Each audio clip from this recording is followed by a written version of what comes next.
this video go viral. I'm sure I'm gonna get some hate messages after this. Frankly, I don't care because this could save someone's life. I'm a nurse practitioner. I am licensed and certified. I am not on the front lines. I have a friend in New York City who's on the front lines.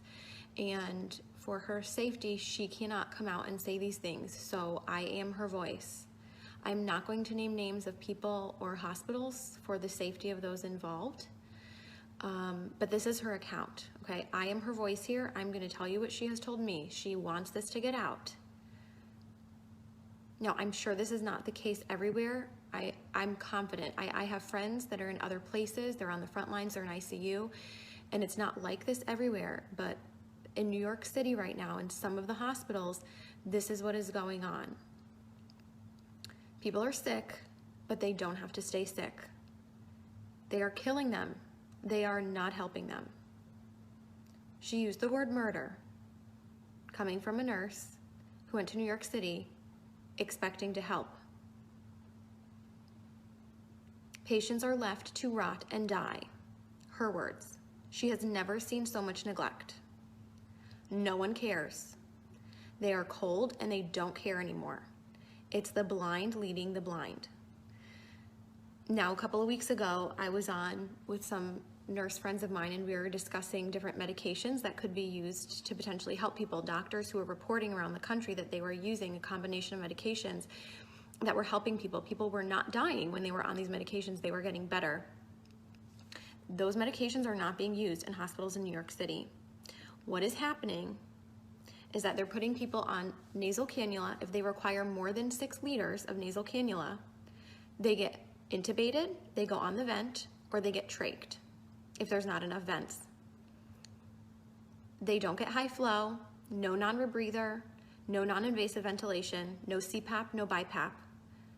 They're on a closed system, the ventilator, versus a CPAP or a BiPAP for fear that it will spread the virus. Which, by the way, I know a nurse in Florida who was fired for exposing that about CPAP and BiPAP and patients being put on the ventilator, like straight away to the ventilator, to be on a closed system. The patients don't know any better. They don't have family with them. There is no one there with them to advocate for them. So they are scared and they give consent. The ventilators have high PEEP, high pressure, which then causes barotrauma. It causes trauma to the lungs. Dr. Siddell, Cameron Kyle Siddell, a few weeks ago put out a video. He's in New York City, and he put out a video saying something is not right, like we're not treating this correctly. We're doing something wrong. This doesn't make sense. They pulled his video from YouTube and they took him out of ICU because they couldn't have one doctor going against the grain, going against their protocol. The protocol is propofol or some kind of sedation because they're on the ventilator, and IV antibiotics. There's no hydroxychloroquine. They're not using that combination with Zithromax. They're not using zinc, vitamin C, high doses of vitamins A and D. They laugh. This is what she's told me. They laugh at that. She says this is a nightmare. It's out of a horror movie, and I don't want to be a part of this. There are people who are a full code, and yet if they crash, they're not doing compressions because it will spread the virus. Full code, not doing compressions. Family is not there. They have no one to answer to. No one is being held accountable. A code was called and no one came. So sometimes they're not even resuscitating people. Again, left to rot and die. They're not given blood because we know that the blood is not oxygenated in these COVID patients. We know that. There are doctors all around the world sounding the alarms. These are the drugs that work. This is the pathophysiology of the disease. This is what's happening. And for some reason, it's not changing. Even though we know, some of us know what's going on, nothing is changing on the front lines. They stay in the same PPE all shift, except for the top pair of gloves. So 2 pairs of gloves, or I don't know, maybe more than 2, but they're only changing the gloves on the outside. Gown, mask, whatever else stays the same because all patients are COVID patients. So if it's a COVID floor, it's all COVID, but it's not because some of them are rule out COVID. So even if they rule out COVID and they're not COVID, they're gonna get COVID because they're using the same PPE all shift and they're carrying that contamination to all the patients. They're not changing their PPE. They're not going into rooms. So they're running long tubing into the room so that they can manage the tubing from outside of the rooms. So if they're not going into the rooms, that means they're not assessing the patients as frequently as you would be otherwise assessing your patients. They are not doing rapid result tests. You're lucky if you get results in 5 days. Okay, this is coming from my friend who is in New York City right now on assignment,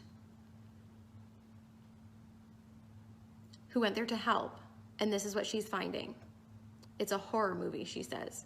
Not because of the disease, but because of the way it's being handled. She said, we need help, and people are sitting there waiting in the hotels.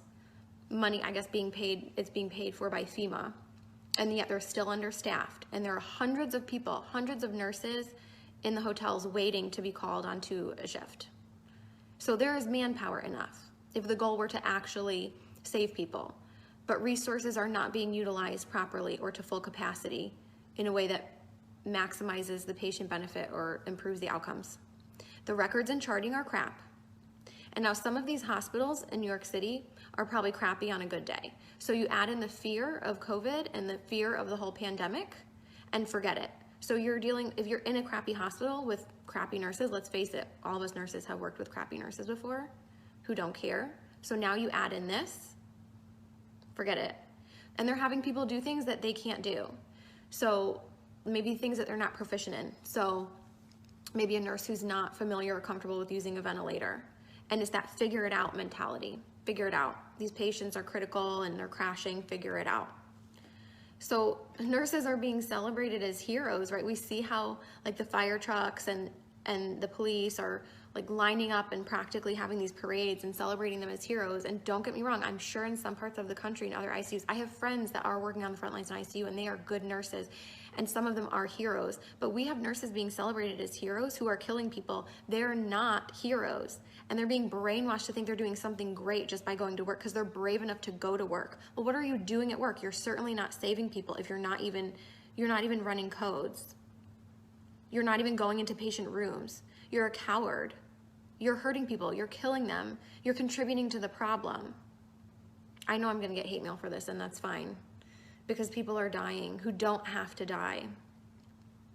Again, there's no family there, so no one's being held accountable. And once these people get intubated, they're being scared into giving consent to be intubated, and then for a lot of them, it's over. And there's nobody going to be held accountable, and there's nobody looking out for them. They are completely by themselves. There's like a total lack of critical thinking. It's out the window, and people are scared to speak up. And one person alone isn't going to change the overall culture of a hospital or a system or a city. Like I said, Dr. Cameron Kyle Seidel's video was pulled from YouTube, and he was pulled from the ICU for sounding the alarm and going against the grain. So people are sounding the alarm. It's just not changing anything, apparently. So what can you do? Buck the system.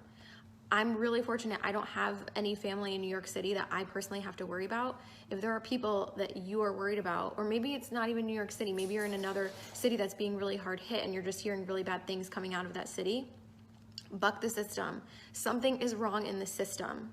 So go against the grain. Request records immediately. Records, transcripts, immediately. If there's a medication that you want your loved one to be given, report it as an at-home medication and demand that it be continued. That's just a tip from inside the system. If you want a medication to be given, you've got to report that it's an at-home medication and that you demand that it be continued.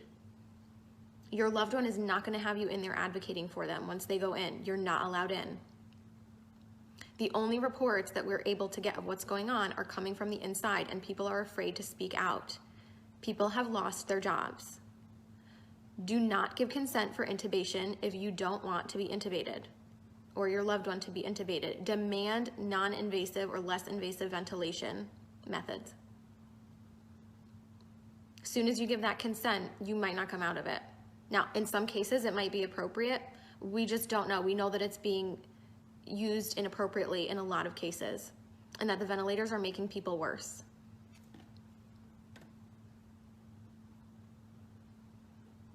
Please share this video, make it go viral.